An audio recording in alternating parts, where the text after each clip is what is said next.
Om Ajnanatimirandasya Jnananjanan Shalakaya Chukshurunmilitam Jena Tasmai Sri Gurave Namaha Gurave Gaurachandraya Radhikaya Stadalaye Krishnaya Krishna Bhaktaya Tadbhaktaya Namo Namaha Narayanam Gurum Vande Sharanyam Bhakta Bandhavam Gauramanu Purnam Radhadasyam Pradayakam Nirupānugacārya varyam rūpamanjari preshtakam Padita pāvana karunyam yugacārya nārayanam Vanchākalpatarubhyascha kripā sindhubhya evacha Patitanam pāvanebhyo vaishnavebhyo namo namaha Namo mahavadanāya Krishna prema pradāyate Krishnāya Krishna chaitanya Namni gaura tuise namaha Shama Sundara Shikanda Shekara Izmirahasara Murali Manohara Radhikara Sikamam Kripanide Swapriya Charano Kinkarim Kuru Tapta Kanchana Gourangi Radhe Vrindavaneshwari Vrishabhanu Sute Devi Pranamami Haripriya Vrindai Tulasi Devyai Priyai Keshava Sacha Krishna Bhakti Prade Devi Sattvatyai Namo Namaha Shri Krishna Chaitanya Prabhu Nityananda Shri Advaita Gadadhar Shri Vasadi Gaura Bhakta Vrindam Hare Krishna Krishna Krishna Hare Hare Hare Ramu Ramu Ramu Hare Hare. So first of all I begin offering my most humble obeisances to the dust of the lotus feet of Paramaradatam Shri Guru Pada Padma Nitya Lila Pravishta Om Vishnupada Paramahamsa Paribrajaka Ashtotara Satasi Srimad Bhakti Vedanta Narayana Goswami Maharaj Srila Gurudev. And to my worship of Shikshan Sannyasa Guru Nitya Lila Pravishta Om Vishnupada Paramahamsa Paribrajaka Ashtotara Satasi Srimad Srila Bhakti Vigyan Bharati Goswami Maharaj. And to all Shri Rupanu Gauriya Guru Varga, all Tridandi Sannyasis, Brahmacharis, Vaishnavas, Vaishnavis. And to all the assembled devotees here today, my most respectful obeisances. So by the causeless mercy of Srila Gurudeva and all Mahabhagavatas Acharyas, we are able to assemble here one more time. So now we will continue reading from Sri Rasa Pancadhyayi, verse number 5. Duhantyo bhyayu kaschit doham hitva samutsuka payodrishtya samyavam anudvasaya parayayu. As soon as they heard the flute song of Krishna, the gopis who were milking the cows, they just left what they were doing and ran towards Krishna. Some gopis were heating the milk on the stove and they simply left it there and the milk was just boiling over.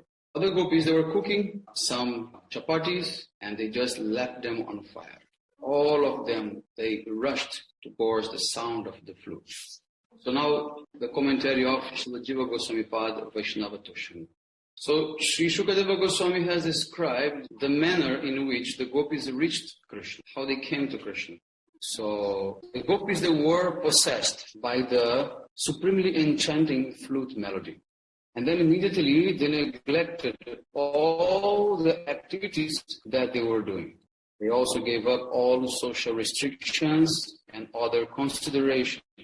So in 3 verses, Shukadeva Goswami, he specifies how all the gopis, they left their homes.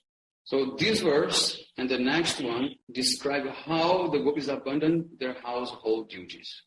So the word duhantya indicates that they were in the middle of the milking the cows and they just ran towards the sound of the flute.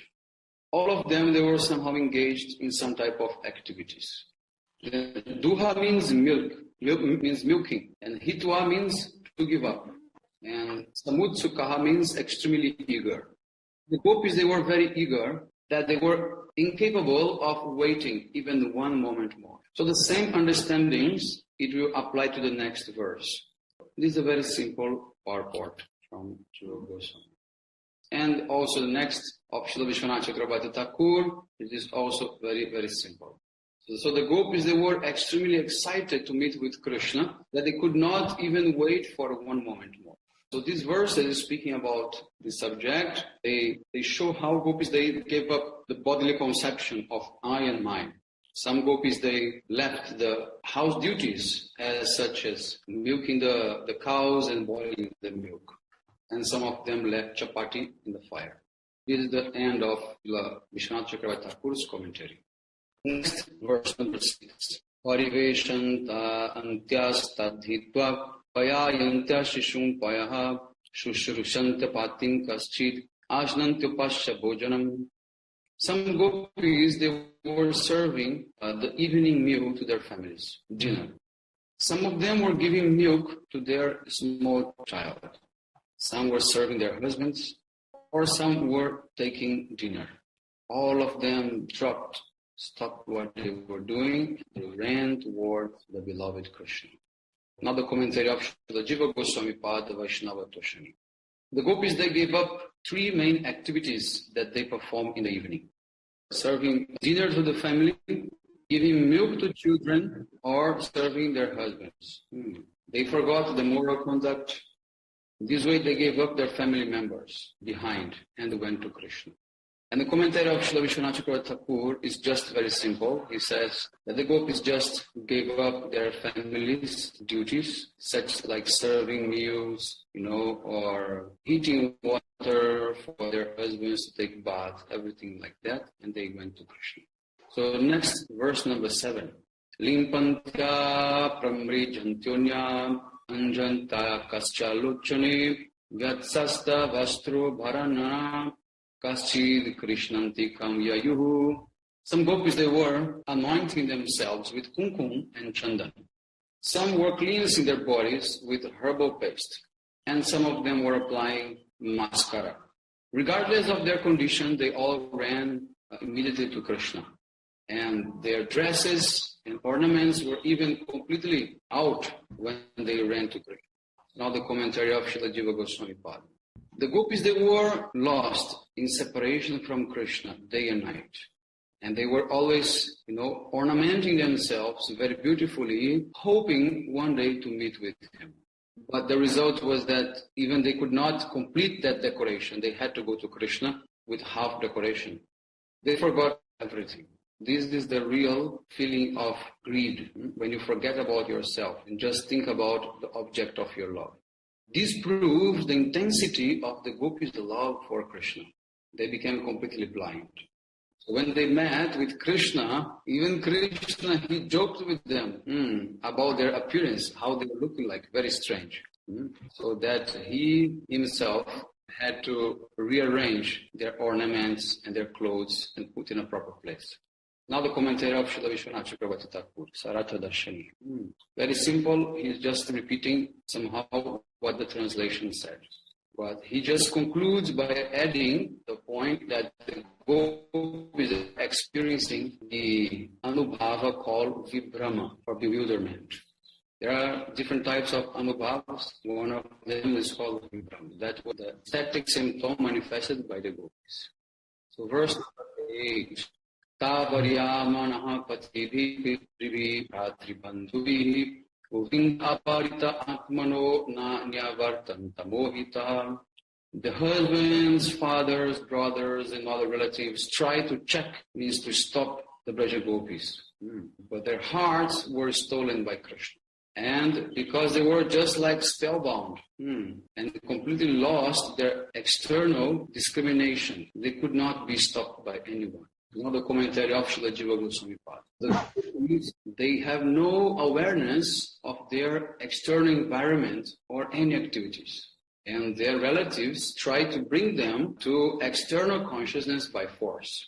But they could not do so because the gopis lost completely their behavior as a married woman. They lost their chastity, they lost their shame, so they were not listening to anyone.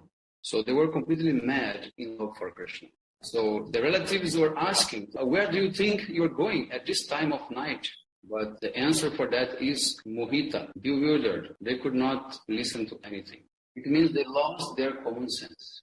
Now, why they became bewildered? So the answer is that Govinda, he kidnapped not only their hearts, also the hearts of their husbands and other family members. In this way, due to this weakness of the heart, those relatives, they were unable to stop the gopis. So what he's saying is that they could have stopped them using the means bodily strength or anything like that, but they also could not hold them. The married gopis, they were challenged by their husbands, and the unmarried gopis, they were confronted by their fathers and brothers. So in this regard, the Smriti Shastra declares that ladies are not allowed to become independent at any time. They are protected by their fathers in childhood, by their husbands as adults, and in old age by their sons. So now the commentary of Srila Vishwanath Chakravarti Thakur. So the Braja Gopis, they became consumed by passion for Krishna.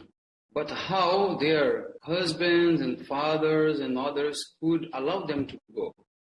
So the answer is that all of them, they were checked, but they could not hold them. So the reason is that Govinda stole their hearts. This way, sometimes the wife has fear to lose her reputation by doing such type of things. How could these gopis leave their home? Now, it was because of Yogamaya. Yogamaya manifested a duplicate form of the gopis who have returned to their husbands and fathers at home. Need to be explained in more details later on, he says here. Okay, so in this way is the end of the commentary of Srila Vishwanath Chakravarti Thakur for the verse number 8.